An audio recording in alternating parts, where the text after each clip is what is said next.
올해 한국 경기가 어떨 것으로 예상하시나요? 제가 자주 듣는 질문입니다.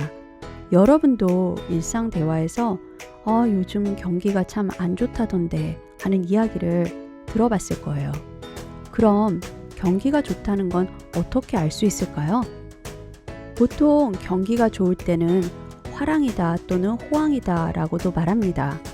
경기가 좋은 상황에서는 기업들의 매출이 늘어납니다. 또한 국가 전체를 보면 GDP가 늘어납니다. 반대로 경기가 안 좋을 때는 경기가 후퇴한다 또는 경기가 침체되었다 라고 이야기합니다. 이때는 호황 때와는 정반대의 일들이 벌어집니다. 경제학에서는 경제 상태를 더 세분화해 이야기하기도 합니다. 그림에서 보이는 것처럼 말이죠.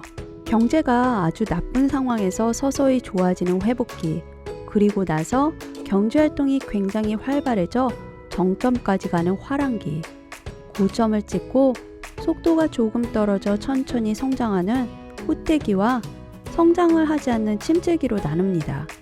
그리고 이 사이클은 계속 반복됩니다. 사이클이 반복하면서 경기가 나빠져서 경제의 성장이 약간 후퇴하는 시기도 있기도 하지만 긴 시간을 놓고 볼 때 이런 사이클이 반복하면서 경제는 조금씩 성장을 해왔습니다. 물론 오랫동안 경제 변화를 경험하고 세심하게 관찰하면서 경기 사이클의 존재를 이해하게 됐습니다. 간혹 언론에서 떠드는 10년 위기설에 대해 들어본 적이 있을 것입니다. 10년 위기설에서 10이라는 숫자는 도대체 어디서 온 걸까요?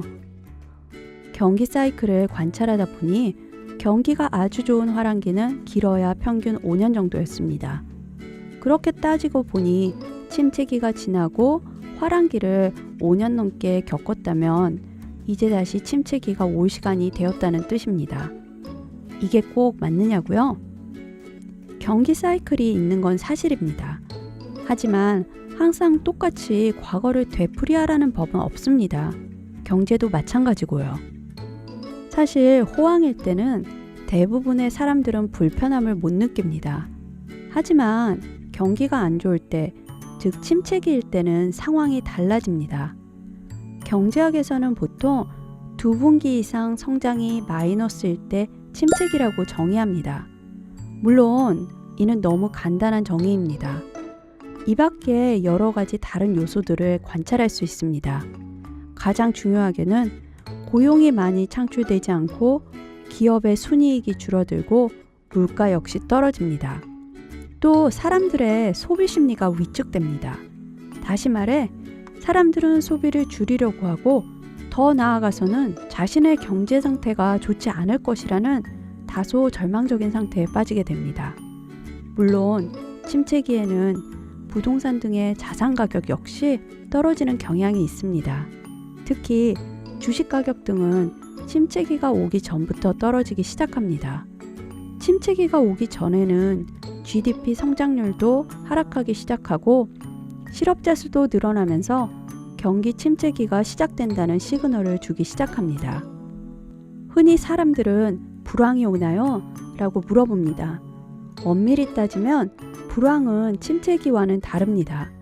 불황은 침체기보다 훨씬 심각한 상태를 의미합니다.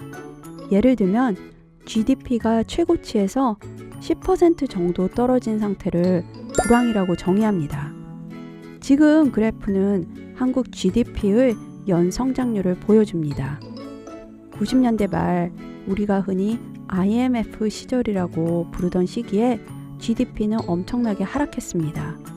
꽤 긴 기간 동안 GDP 데이터를 통해서도 그 시기가 얼마나 힘든 시기였는지 확인할 수 있을 정도죠. 이러한 경기 사이클에 약간 변화를 줄 수 있습니다. 완벽하지는 않지만 침체기를 쉽게 지나가게 할 수도 있고 약간 천천히 오도록 영향을 줄 수도 있습니다. 바로 정부의 재정정책과 중앙은행의 금융정책을 이용해서입니다. 이번 주에는 재정정책과 금융정책이 우리 경제생활에 미칠 수 있는 영향에 대해서 살펴보도록 하죠.